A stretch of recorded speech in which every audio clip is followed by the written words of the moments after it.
जय हिमालय, जय भारत। हिमालयी लोग यूट्यूब चैनल में आपका स्वागत है और मैं हूं जर्नलिस्ट डॉक्टर हरीश चंद्र लखेड़ा।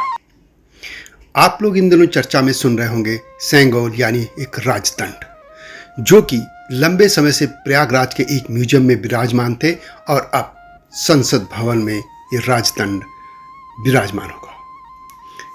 यह वही राजदंड है जिसे पहले तो अंतिम वायसराय लॉर्ड माउंटबेटन को दिया गया और बाद में पुजारियों के माध्यम से गंगा जल से पवित्र करके उसे प्रथम प्रधानमंत्री जवाहरलाल नेहरू को सौंपा गया था।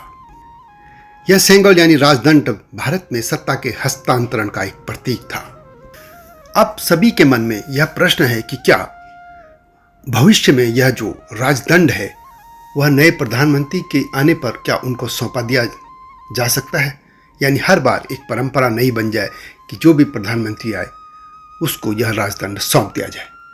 यह सेंगोल महान तमिल सभ्यता और महान चोल राजवंश का भी एक प्रतीक है, जो कि सत्ता को शांति रूप से दूसरे को सौंपने का एक प्रतीक भी है। विस्तार में बताता हूँ आपको, लेकिन तब तक आपसे अनुरोध है कि इस हिमालय सभ्यता पर केंद्रित हिमालय लोग चैनल को सब्सक्राइब अवश्य कर दीजिए। भारत में राजवंशों का जो भी सत्ता परिवर्तन होता था, यानी राजा जब अपने बेटे को सत्ता सौंपता था तो पुजारियों के माध्यम से पूजा वगैरह सब कुछ होता ही था, राज तिलक जिसको कहते हैं। परंतु चोल साम्राज्य में राजदंड देने की यह परंपरा रही है। वैसे ये भी कहा जाता है कि मौर्यों के समय पे भी राजदंड दिया जाता था। बात करते हैं इस राजदंड की, जो कि अब पार्लियामेंट में आने वाला है। यह अब तक प्रयागराज के एक संग्रहालय में था और यह कहकर वहां रखा गया था कि यह एक गोल्ड वॉकिंग स्टिक है जो कि पंडित नेहरू को दी गई थी। यह घटना 14 अगस्त 1947 की है। यह अलग बात है कि देश के अधिकतर लोगों को इसकी जानकारी नहीं है।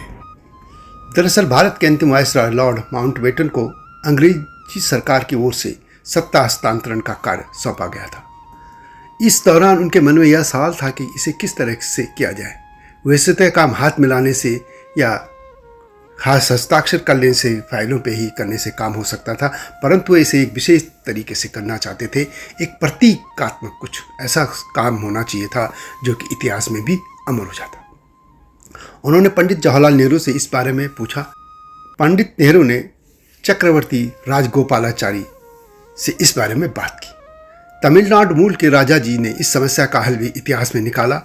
चोल वंश में, जो भारत की प्राचीन और लंबे समय से एक शासन करने वाला वंश रहा है, उस समय के चोल राजा दूसरे चोल राजा को सेंगोल देकर सत्ता हस्तांतरण करते थे। सेंगोल यानी राजदंड न्यायप्रियता का प्रतीक था और इसीलिए यह राजदंड पंडित नेहरू को दिया गया था। उन्होंने राजा जी की राय मान ली थी। चोल राजवंश शैव थे। भगवान भोलेनाथ शिव को अपना आराध्य मानता था यह राजवंश। इस सेंगोल को राजपुरोहित ही भगवान शिव के आशीर्वाद के रूप में राजा को सौंपता था, इसलिए इस पर शिव की सवारी नंदी की प्रतिमा भी है। सेंगोल के ऊपर नंदी जी का होना शक्ति, न्यायप्रियता और सत्य का प्रतीक है।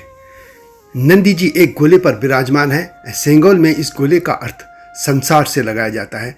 इसके ऊपर विराजमान भगवान शिव के वाहन नंदी की सुंदर नक्काशी की है, जिन्हें सर्वव्यापी धर्म और न्याय के रक्षक भगवान शिव के वाहन के रूप में माना जाता है। इसमें तिरंगे की भी नक्काशी है। इसी तरह के समारोह की जो सलाह राजा जी ने पंडित नेहरू को दी थी और जिसे नेहरू जी ने मान लिया था, जैसे मैंने पहले भी कहा। इसके बाद राजा जी ने मडियाडुतुरै स्थित तिरुवाबादुथुरै आथीनम से संपर्क किया, जिसकी स्थापना आज़ादी से 500 वर्ष पूर्व हो चुकी थी। मठ के तत्कालीन महंत अम्बाल बाना देश का स्वामी उस समय बीमार थे, लेकिन उन्होंने यह कार्य अपने हाथ में लिया। उन्होंने सेंगोल के निर्माण के लिए बिम्मडी बंगारू चेट्टी के आभूषण निर्माताओं को यह कार्य सौंपा था। इस तरह सेंगोल को उस समय तमिलनाडु के प्रसिद्ध स्वर्णकार बुम्मिडी एथिराजुल और बुम्मिडी सुधाकर ने 10 शिल्पकारों के दल के साथ बनाया था। इसे चांदी से तैयार किया गया था और उसके ऊपर सोने की परत चढ़ाई गई थी और इस काम में 10 से 15 दिन लगे थे। सेंगोल तैयार हो जाने के बाद श्री ला श्री तंबीरनन सेंगोल को लेकर तमिलनाडु से दिल्ली आए थे। उन्होंने पहले इसे माउंटबेटन को सौंपा था। इसके बाद इसे वापस लेकर पवित्र जल यानी गंगा जल से शुद्ध किया था। इसके बाद श्री ला श्री तंबीरन पंडित नेहरू के आवास पर गए और एक कार्यक्रम में उन्होंने यह सेंगोल पंडित नेहरू को सौंपा था। उस कार्यक्रम में भारत के प्रथम गवर्नर जनरल राजाजी और फिर प्रथम राष्ट्रपति बने राजेंद्र प्रसाद समेत बहुत से कांग्रेस के लोग और अन्य गणमान्य लोग मौजूद थे।